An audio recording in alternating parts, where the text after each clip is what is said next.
Hello, everyone. Welcome back to another episode of Take Back My Brain. I am your host, Laurie Hammer, and today we have with me a very amazing woman. Her name is Sally Mahamdeh, and she is a beautiful woman. She had a successful career at Microsoft and Google, and then she experienced burnout, and now she is an emotional intelligence coach. And we're going to dive into her story.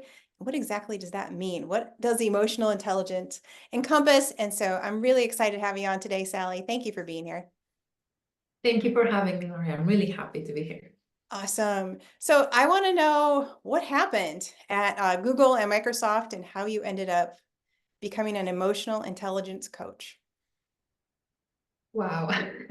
So much happened, but to make a long story short, when I was working at Microsoft, I was paired with a colleague who was really passionate about behavioral science. Hmm.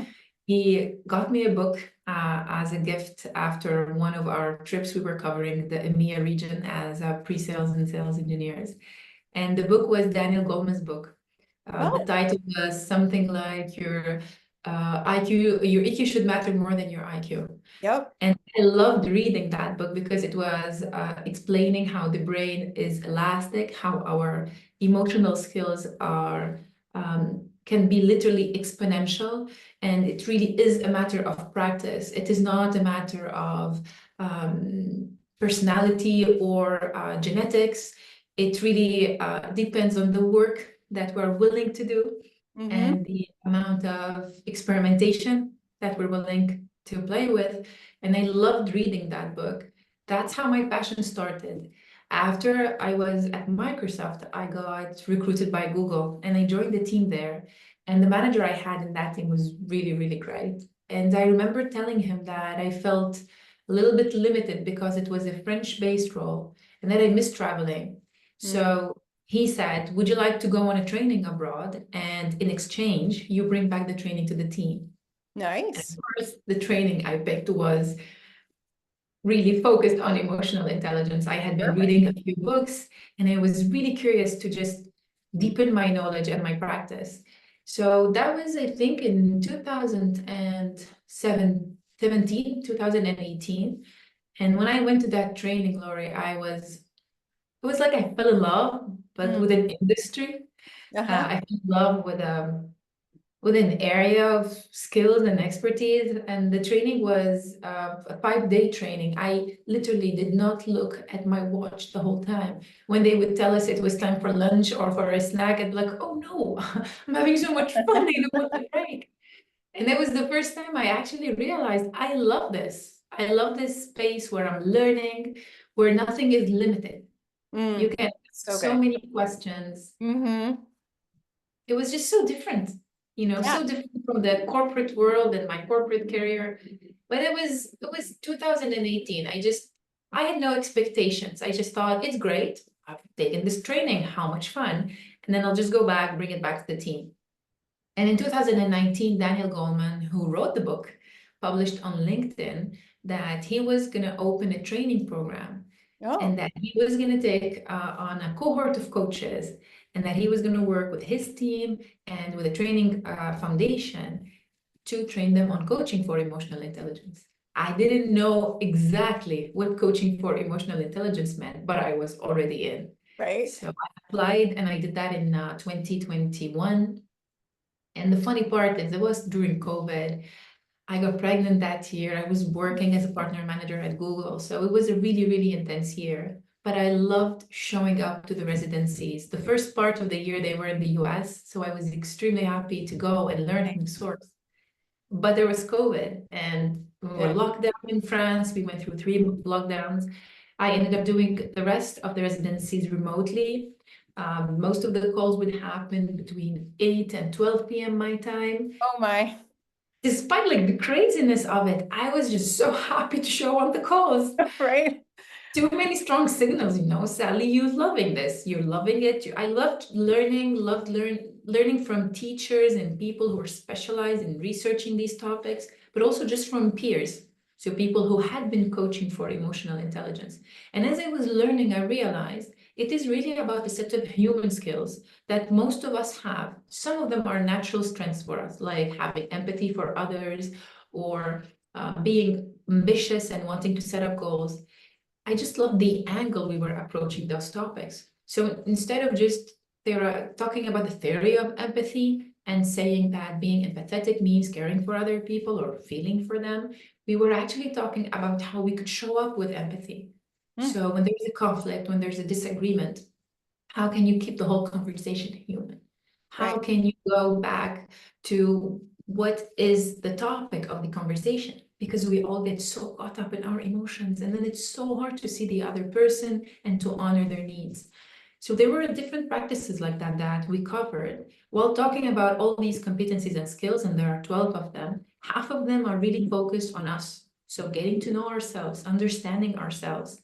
And then the other half is focused on others. And I Okay. have to say, the best learning for me was, as much as we would all love to change things about our lives, Yeah. the foundation of our work in emotional intelligence is by always working on our own selves, understanding our own emotions first. It's sort of an inside out job. Right. Right. Our brains would love us, right? To just like change the partners, change the job, change the house, change everything. And Right. with the you can create all of these changes by working on your perceptions of things, on the way you interpret events that happen in your life, on the way you approach conflicts and disagreements. It's always about, what do I feel? What do I want? What might be the other person feeling and what do they want? And Yeah. then it's a whole different conversation, right? Right. Right. Yeah. I love what you're saying, changing the inside first. Because when I was younger, like in my, early 20s and stuff, I thought if I just moved, it would get better. And then if I just moved, it would get better. And you kind of get this just kind of running away from everything. I didn't realize that's what was going on at the time, but I thought if I just had a different environment, it would be better. Different environment, it would be better. And, it really came down to I had to work on the inside of me. I had to acknowledge, that I had this really bad eating disorder and I had anxiety and depression. And, it wasn't necessarily everything around me. It was how I perceived everything. And, how do I learn how to cope? So what do you do with emotional intelligence? Like what really does that mean? So you kind of gave us an overview, but let's get into the nitty gritty. Like really, what is that emotional intelligence and how do you start? Just in daily life, like every day when you wake up, what can we do for ourselves? Wow, this is a very powerful question. I think the biggest the biggest practice and the most impactful of all is to pause. So Hmm, when I say pause, I always get either a smile or a sort of a curious look. Most people tell me when they come to coaching, I don't do 1 hour meditations. I don't do this and I do that. And I always respond by saying, but that's not the only way of pausing. right. Pausing could be, you wake up in the morning and you see, how am I feeling? Because most of the time when you wake up in the morning, you're not always feeling great. Sometimes your sleep quality has been poor. Mhm. Sometimes the day before was intense and your brain tried to process it during the night, but it was not enough. So there's this question that you ask yourself, how am I feeling? And you don't judge yourself on the way you're feeling. So you don't feel great, that's okay. You feel amazing, that's okay too. You feel that, you're tired, you can't even explain why. There's this really important and basic step of always checking in. And the aim is to stop being on autopilot because the brain That's is so so smart. hard. Yeah. It is so hard. The brain is so smart. And I read in a piece of research that we can merely influence 5% of how we behave in a day. When I said that once to a client, they said, well, what's the point of doing all of the work? And I said, imagine you're just influencing 1% a day, just Right. 1%. How many changes can you incorporate in a year? Mhm. So when I say pausing, I'm not talking about a 1 hour meditation. I'm just really talking about checking in and asking ourselves, how do we feel? Because if we don't do that check-in, we wake up in the morning and maybe the night has been tough. And then we commute to work and maybe there's a problem with the commute. So by the time we arrive to work, we're already not in a great emotional state. And Right. then our boss talks to us maybe in a way that we perceive as cold or distant or rude, whatever that is. Right. That's also showing, that's also accumulating for us. So at one point, maybe by midday, we are feeling drained, we are feeling angry, we are feeling frustrated, and we don't know. So we start talking to a few colleagues in the afternoon, and we're being maybe cold and distant. And then when we go back home, maybe we're being cold and distant to the people that we love. And when we're not pausing and just taking those few minutes to ask ourselves, what's happening for me? What's been showing up for me? We're just moving from one behavior to the other without being mindful and conscious of it. And everything just accumulates. By the time we're back home, the accumulation has grown such that it's just really difficult to have a Right. great quality of presence. And the kind of funny and sad part is that most of the time, that's the time we have for ourselves. Maybe that's the time we're spending with our families, our loved ones, our pet. I mean, no matter, even a hobby. Then we're just, I read someone write one day, we're left with the what's left of our energy. Right. And that's Not really absolutely much. Yeah. not really much. So posing looks like different things. The first part is just asking ourselves, how do I feel? If, for example, we have interacted with someone and their energy felt negative or unpleasant, then acknowledging that that's not pleasant for our brain. There's no way, Laura, that you can have a conversation with someone who's being rude, or at least you perceive them as being rude or disrespectful, and your brain thinks, great, Lori, I'm good, no Right. problem. We're human beings, and emotions are contagious. So if someone comes to you with a negative or a pleasant emotion, and they're interacting with you, chances are your brain is going to get contaminated by that energy. And so the pausing can look like, how do I feel? How did that feel if a manager, a colleague, a peer, a family member creates at least perceive stress for you? And then the Right. second thing is asking yourself, what do I do with it? Mm-hmm. So sometimes we can regulate, sometimes breathing, taking just a few moments between two meetings, going outside. I remembered the year I burned out was the year I actually did not give myself any break. I had come back from maternity leave. I started coaching. I loved coaching so much. And so I tried to pack everything in the same day. I wanted to be there for my daughter, wanted to take clients in the evening, and still wanted to do my job at Google. So I thought, and it was not very smart, but I thought, well, that's great. I'm not going to take any breaks. Everything can fit. And you know what? 7 months later, I was completely burnt out, Lori, Right. because I did not take care of my brain. I did not give it any breaks. I just assumed I know the theory of this, I can manage. But the truth is, the practice matters so much more than the theory. So break can look like just walking out of your office and standing out there in the street and breathing because you've just had a very difficult conversation with a manager or with a peer Right. or just a family member. It can look like putting your headset on and listening to a music that you love so much because you just need in that specific moment to regenerate. Some people feel great about calling a specific family member or a friend and talking things out with them. Honestly, whatever way works is great. If that's something that cannot create addiction. So for example, if it's not smoking or drinking, Right. if it's something Right. that's healthy and sane, anything, any kind of checking in and really just clearing it out is super important. So in terms of daily practice, I have to say there are so many other things that a human being can practice, and we can get at different levels in coaching. But if a person just starts by getting coached, I always start by that, by just checking in and asking, how do you feel? And if someone tells me, for example, I'm really overwhelmed by this conversation or this conflict, I've been dreading it so much, we start unfolding. So unfolding means trying to understand what exactly happened for us to get to that point where the person is dreading the conversation so Right. much in their body that they can feel it, like in their body, in their chest. And most of the times, many things happen. And I love this work because people start by saying, I'm silly, or I'm a fool, or I don't know, it doesn't make any sense. Actually, it always does.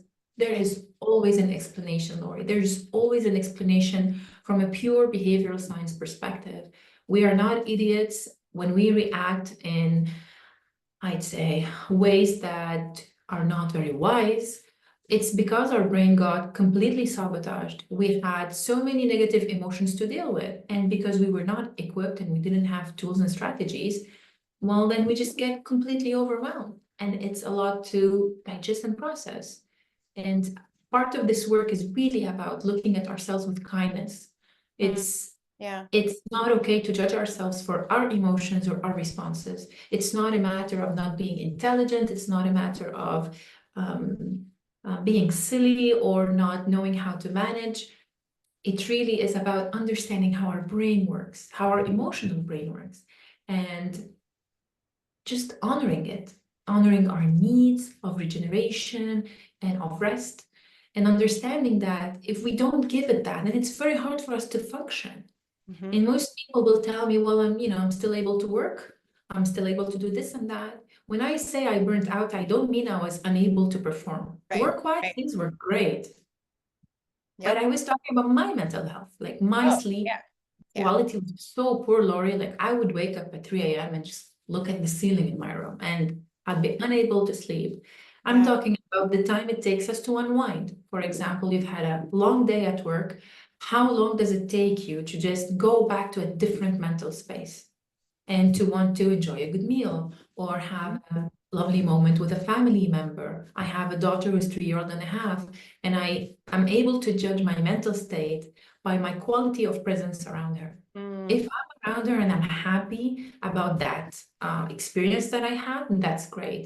But if I catch myself thinking about emails that I wanted to send or that thing that I wanted to get cleared of my to-do, I realized, oh, Sally, you need to breathe.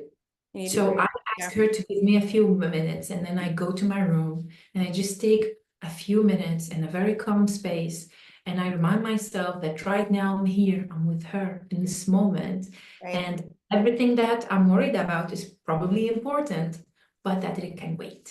Right.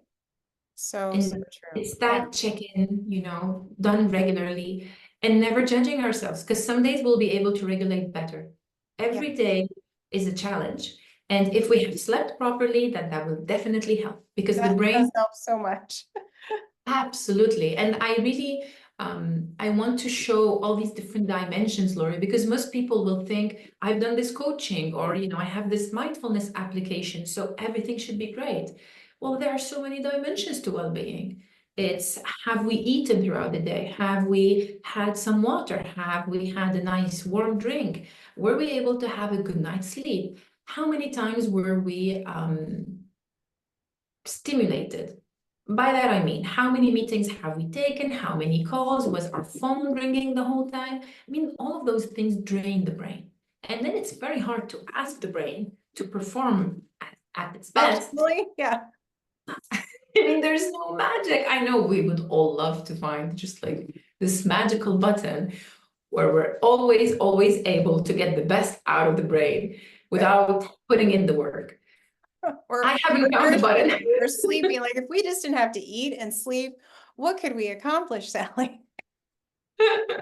Oh, and I think it's so hard. I love what you're saying, kind of about this unfolding and not having this condemnation. And because we do, especially you're a mom, I'm a mom, and I think just women in general, we have this, whether it's put on us by society or on us by ourselves, like we're so performance based, like, being the best mom, being the best, whatever your profession is, being the best wife, being the best daughter, being the best, being the best, being the best, because because we're wired that way. We're wired to serve, we're wired to love, we're wired for, all humanity to create a better world, right? I mean, that's where our woman heart comes from.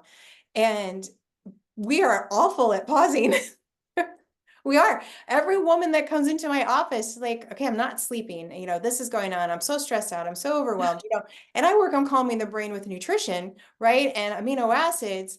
But we still have to dive into what you're saying as well and to be super aware, consistent, focusing. I have my women, set alarms on their phone. Okay, go take a break. Like I can't take a break. No, you have to take a break.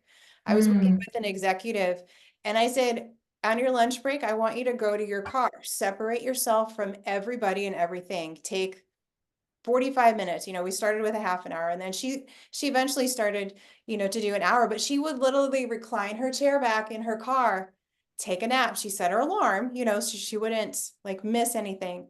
But that honestly, I think saved her life, right? Because you can eat the best, you can, think all the best things, but if you don't stop and rest, and then we get so overtired that we can't rest. I was just on the phone with a beautiful woman, and she's a very high achiever. And she's like, I sit down in the afternoon and I can't go to sleep. Like I sit down with a book and I still can't go to sleep, and she's not sleeping all night long. But she's had this habit for so long of not resting that it takes a while for our body to unwind. And she goes, and I feel Absolutely. guilty about it. So, getting over the guilt of resting. How do you address that piece of it, Sally? Well, this is a really important topic, and I see two sides to it. The first one is what I call the norm. So, if we expose our brain to a specific mental state, and then we're really experiencing that mental state and a very repetitive pattern, then this becomes the norm. So, for your client specifically, what has become the norm for her brain is being always in that analytical and rational and she's in that cognitive space, and this has become the norm. So for her brain to leave that space, um, it feels so unnatural. And at first, I'd say it is really just a matter of acknowledging that this has become my norm. Mhm. And I love that you use the word awareness, because now I am writing posts on LinkedIn about emotional intelligence not being a matter of intelligence. Right. It really is a matter of awareness. Yeah. You don't need to think more to become more emotionally intelligent. You don't need to analyze more to become more emotionally intelligent. You actually just need to be. Mm, So being at first, for her, I'd start with very, very, very small habits. I talk about smaller habits because I love James Clear's books on habits, but I also talk about sooner habits. mm, So maybe reading a book, that's too ambitious, because now the norm for her brain is being constantly intellectually challenged. So maybe at first I put a timer for 1 minute. I know it sounds silly, but if I start with 1 minute and that feels okay, and for most of my clients it does, even those who are going through very intense life phases, I say, let's start for 1 minute. And after a couple of days, let's make it two. And then mm. let's make So it good. three until we move to five. Yeah. And five is without a device. So we put the alarm and we don't touch the phone, we don't touch the screen, we don't touch anything. We're just being. It could Right. be How a nice hard is drink. that, to not just to sit and be, right? To be still and know that I am God, right? That's what he tells us. And just it works. If we Oh just gosh, allow it ourselves does. to do it. It feels strange, to be It honest with you. does. It does feel First time great. you actually stop Mm-hmm. this constant over connectivity, I promise you, you feel strange. Yes. And I worked in tech for 13 years. I always had a laptop, a phone, like something in front of me with information. And now I'm really cautious when I try to have those moments where I'm not using any devices. Mm-hmm. So at first, I just start 1 minute, 2 minutes. It will feel easy, almost too easy. You'll think, yeah, that's it, honestly. Yeah. Okay, well, let's increase it very slowly. If we start by 15 minutes, that will not work because overwhelm has become the norm of our brain. Right. That's such a good point. Such a good So point. smaller Big, habits. so many women are like, oh, if I can't do it all, then I'm not going to do it at all. That is so good. Smaller increments are so amazing. Absolutely. And this all or nothing, it's actually a mental bias that we have. And we even call it in psychology a mental distortion. And it took me 30 years to really be aware of how this works. So basically, I also am really I'm ambitious, I'm a dreamer, so Right. I love taking on new challenges. And so I would think I have to do it now. And then another project would come, well, I'll do that one too, because if I can do both, then why would I pause? And in a way, it was almost like I'm exhausted, I can't breathe, or I'm taking on 5 projects. When I went on maternity leave, 2 people filled in for my role. And I remember when I had a ski accident in 2017, I had 55 clients that 3 of my colleagues took. And in, those 2 incidents, I didn't even realize that that was not healthy. I was Right. proud. Hey, I'm Hmm. a performer. Like, I'm a key talent. I loved when my managers called me like that. But it's kind of a trap, because Right. the more you perform, the more we're expecting of you, the more you expect of yourself. And it's sort of a vicious circle. And you're just really stuck in there and you're trying to find your way out. And the way out is by pausing. At Yeah. first, maybe 1 minute, 2 minutes. And this mental distortion of all or nothing, it's kind of extreme. It puts a lot of pressure on the brain. So the all or nothing means I can do it all. Nothing is, I'm exhausted. Nothing is working.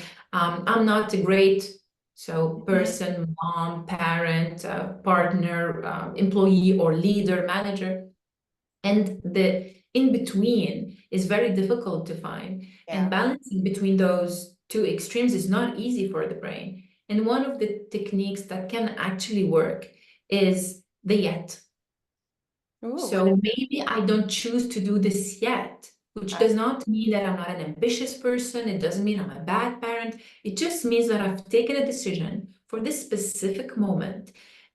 The brain loves drama. So all or nothing is very dramatic. It's like I love now that you said or that. The brain never. loves drama. Yeah. The brain loves drama, and drama is always great in the party. So it's like one negative voice and it brings so many others. And then we're feeling extremely overwhelmed and it is really intense. Yeah. So the yet has a magical power. I love using the yet with my daughter. I love using it with myself.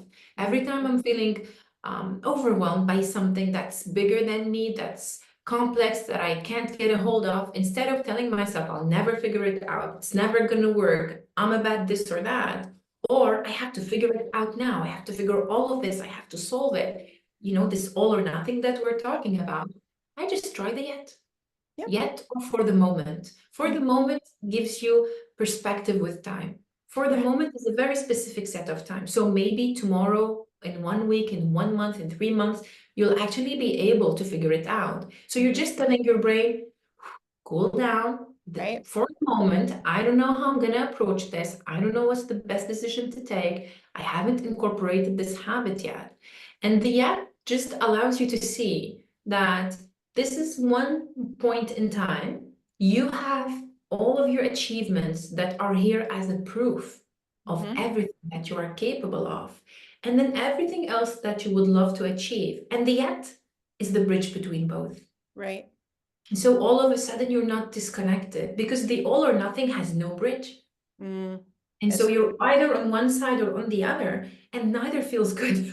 right. Both feel really bad. Leaves you like really lost and like blah in your brain. Hmm. I say the word electric with my clients because I work a lot with sensitive people and highly ambitious people. So the word electric really resonates. And I say, Yeah. how does your brain feel? Does it feel electric? And if they say yes, then I know that they've been exposed to a lot of stimulation. So the sensitivity, the sensory process is really, really, really overwhelmed. And then they have all of these dreams and ambitions, and they think of the connectivity between those things and how, to get those things in a specific amount of time. And that's how I intervene. I add spaciousness. It's almost like you're stuck in this very small room and you cannot breathe because the room is so small. And the Hmm. metaphor that works is imagining yourself pushing those walls a little bit. That's what these small sentences can allow you to do. So when you say for the moment, it just means, okay, now the room feels small because I'm thinking about everything from the perspective of this moment, like my whole destiny as an entrepreneur, as a leader, as a manager, as an employee, as a parent depends on 1 minute. But that is a very horrible position to be in. It's like I'm in a very small room and I need to push the walls a little bit. So the for the moment or yet does that. And allowing ourselves to just experiment and play with those things. There are so many tools out there, and a lot of people ask me, well, I'm a bit confused. Is this mindfulness? Is this emotional intelligence? Is this coaching? Is this? Honestly, Laurie, whatever tool works, just use it. Just use Push it. walls. Just Right. use it, push those walls and create spaciousness because Right. that's the best way for your brain to thrive. Yep. Otherwise, you're just surviving and you're not getting the best of what you have. You have your creative brain, you have your social brain, you are innovative, you are curious. I mean, there are all these beautiful qualities. But if we're just surviving, then we're constantly analyzing and interpreting and then analyzing and then making decisions. And we're Yep. just stuck in that loop. We're really like reusing the same Mm-hmm. skills and competencies. And it's almost like you can have a whole supermarket, but you have not moved past, I Oh, don't know, you're the stuck in first the bananas. exactly. Really, literally, because Getting you fruits feel and bananas vegetables. in your brain. Yeah. Exactly. And there's so much more that you can get. But there's a condition. To get all of that, you need to walk in the store and you Mm-hmm. need to move past the space that you know so well, that you've spent so much time into. And Right. it's exactly like that with all of these different, I'd say, skills and competencies. If we get so used to one, this is kind of the tricky part. You just keep on developing that specific circuit. But Yep. the brain is so beautiful, it's elastic. If you try to experience different areas of your brain, then you actually allow them to develop. So it takes just that 1 minute of a break, then two, then three. And I promise that client that one day she'll be able to read a whole book, have a full night's sleep. Right now, it's an urgency. Her brain needs a break. Yes. Nothing else matters, but smaller and sooner because it has a norm, and that norm is overwhelmed. And in a way, there's an explanation why her brain has been struggling. Yeah. And it's hard to, I hate to say even give up the overwhelm, but it is kind of giving up the overwhelm, like just letting it go because it is so familiar. It's so comfortable, like you're saying, that that's how we just cope with life. I remember when I went through outpatient treatment for my eating disorder, I remember just sobbing and sobbing because I'm like, I don't know how to cope without this. Like how do I cope without binging and purging? How do I cope with, out all of this chaos? In my brain. And it took a while to unwind that. And, I will even say at 51, every now and then, because those familiar patterns, if something you're not really checking in with yourself, how am I feeling? What am I doing? Taking your breaks, those familiar patterns can still come back in to try to help you cope, not the binging and purging, but just kind of that thought process, right? And so you do have to be very consistent and like really aware. And so then I know I burnt myself out a few different times and not it kind of sneaks in because you're living in burned out, so you don't realize that it's actually there.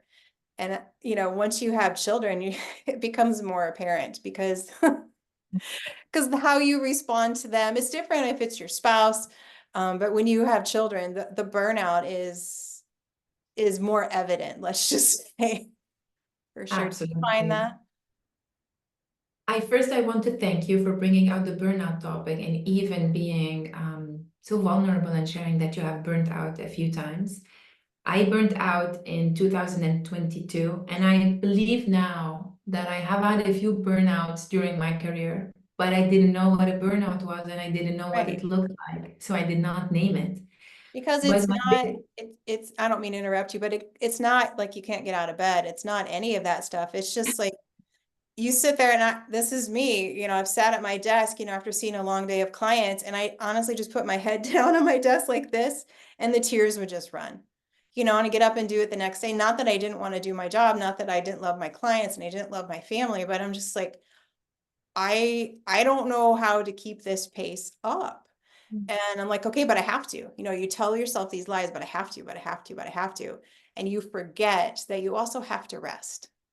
And I love my daughter, she's going to be 18 and she'll look at me now because she goes, I think you should go to bed.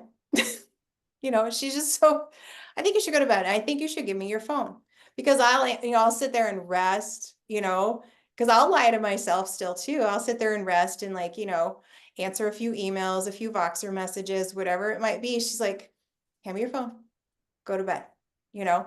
So it's so good to have somebody that you can check in with just to kind of say, okay, this is what I'm feeling and just kind of verbalize it. And whether it's, an older child or a colleague or whatever it might be, I would not say your husband because they are we don't want to project all of that on them. There can be good accountability for us, but somebody in our same space, I think another female entrepreneur is always a good Oh, accountability partner. absolutely.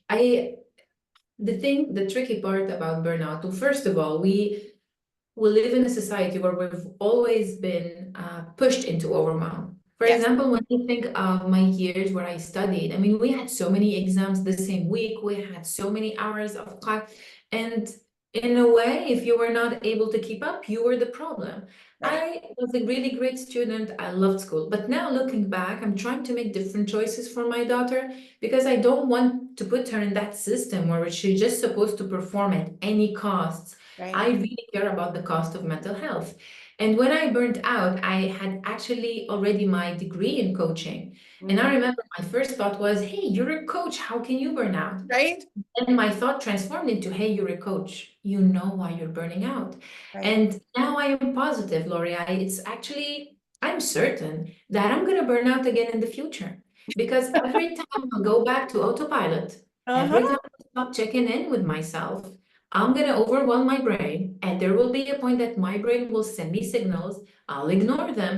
And then I'll hit that point where it's really impacting me on a physical level, on an right. emotional level. And I agree with you. I mean, for us hyperachievers, I was still going to work every day. I organized events at Google. When I talk about my burnout, most of my friends at Google write to me on LinkedIn and say, we had no idea. Mm-hmm. Because you're here, like you look sharp, you're doing those meetings. Yep. Only people who know you really closely know.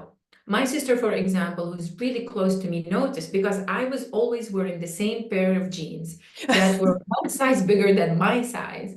And I was like wearing them for more than 6 months. And she told me, are you okay? Aw. And out of nowhere, I said, yeah, I am. Why? And she said, you're always wearing that pair of jeans. It feels like dressing up became a burden to you.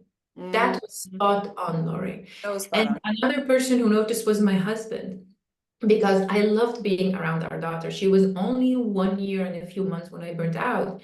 But when he would ask me if I could be alone with her because he would need to, we had shared our parental leave. So when I went Oh. back to Google, he was at home with her.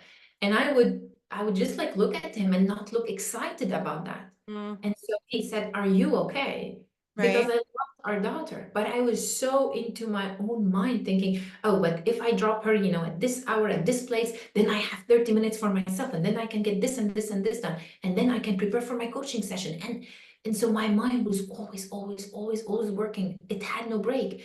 And it really required people who were close to me to just ask me those questions with a lot of kindness. Are you okay? Are Is you everything okay? okay? Yep. And now I'm doing those check-ins with myself, but I also have my own coach because in Yep. the ethics of coaching, and I love this part a lot, Mm, to be able to coach someone, you need to have your own space to get yes. coached. And in Yeah. that space, you really clear your own accumulation of emotions, of thoughts, of interpretations, so that you really come clear. We talk about emptying your cup before showing up to your client. And I care so much about my clients that it actually saved my mental health.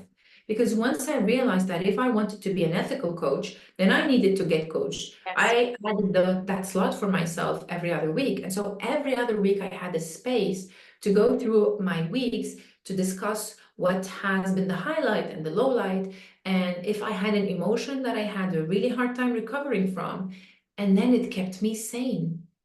That's so And awesome. slowly with time, I've noticed I cannot go back to a space where I do not have that, Right? even being an EI coach. Yep. This is how tricky it is because the brain is so smart, Laurie. So much happens. Depending on the research you refer to, we take from 32,000 to 65,000 decisions a day. Right?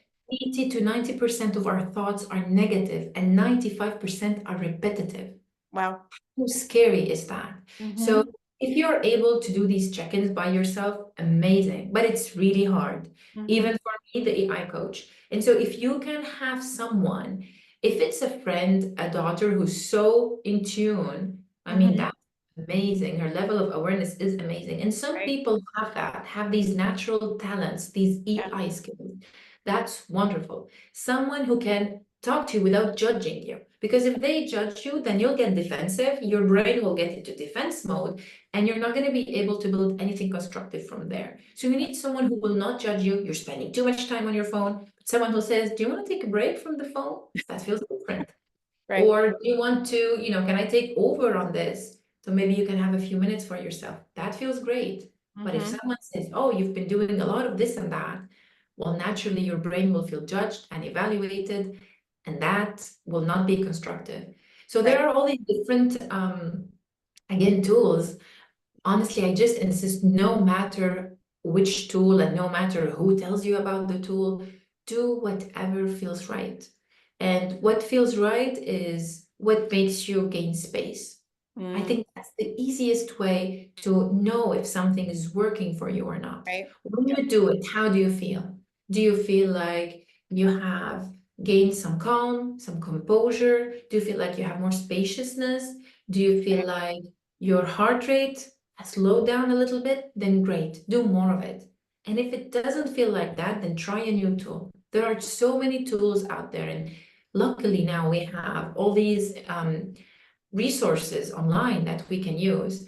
The only tricky part is if we consume a lot of your resources and then we just stay on the theory. So I'd say just read about one tool, play with it. Don't read anything else. Don't go and get more information because that also drains the That brain. also drains everything. Mm-hmm. Yeah, just play with that tool and play with it for more than one day because every day is different, depending on how you slept, on how the day before went, depending on how you woke up, depending on whatever happened that day. Every day is different. So play with the tool a few times and then decide this works great, this doesn't. And if it doesn't, don't judge it and don't judge yourself and try a new tool. And just doing that on a regular basis with this intention that I'm going to take care of my mental health. Maybe it's 1 minute a day. 1 minute a day is great Right. because today it's 1 minute. But maybe if I do that consistently for a few days and a few weeks, maybe that 1 minute will become 30 minutes. Maybe it will become 1 hour. One of my clients who started by telling me that they cannot do meditations and they're not into that sort of thing, that's Uh-huh. really good that he used, is now able to meditate for 15 minutes. And I That's celebrate that. I honor that. yes. Moving from a space where 1 minute felt like too much and you get bored to a Mm-hmm. space where you can do 15, amazing, amazing elasticity of your brain. Yeah. And that is so good. The brain is so capable of healing and rewiring and Mhm. being a partner in this world with us, right? Because we're body, mind, and spirit, and we want all of that to work together so that we can breathe and we can live and we can love and we can just make the most impact we can possibly can in this world without all this burnout and all of this overwhelm. So this has been a Oh, fantastic conversation, Sally. I have enjoyed every minute of it. Is there anything you want to leave, my audience with? well, I'd say, Laurie, there's this sentence that most mental health conferences have been using, be kind to your mind. Yes. I love that sentence. And I hope that in today's episode, we were able to show people ways of being kind to their mind. That's awesome. Being kind to their mind means just maybe taking a few minutes of disconnection, um, maybe having a few minutes listening to a really, really good song, Mhm. having a few minutes to have a really warm and soothing meal or drink. I don't, it's, they don't have to go for 2 hours of therapy a week because again, all or nothing, right? Right, right. It's really starts by all these small gestures because when we are kind to our mind, then that's where the magic happens. And it really is a matter of just allowing our brain to recover and regenerate to be able to even achieve more. Because most people think that's what you get, right? The opposite. Oh, Right. if I pause, that's gonna slow me down. No, you're gonna No. do better. You're gonna do great. Shirzad Shamin, who coaches on positive intelligence, gives the metaphor of Formula One drivers. Those guys, they drive the fastest, quickest cars out there. In the races, the whole goal is to arrive first, right? Mhm. But they all take a break, Laurie. They all stop, they check the wires, they have a good drink, and they breathe. Because going so fast in a car without having clarity can kill you. Yes. Well, use that same metaphor in everyday life, but just for our own mental health. So just going so fast and so quickly, moving from one project to the other, from one life milestone to the other, that can really damage your mental health. So I just finish with that. Be kind to your mind. And I hope that in this episode, you've had a few examples of what that kindness can look like. Awesome. That is fantastic, Sally.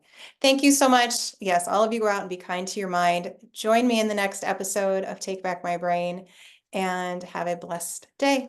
See you next time.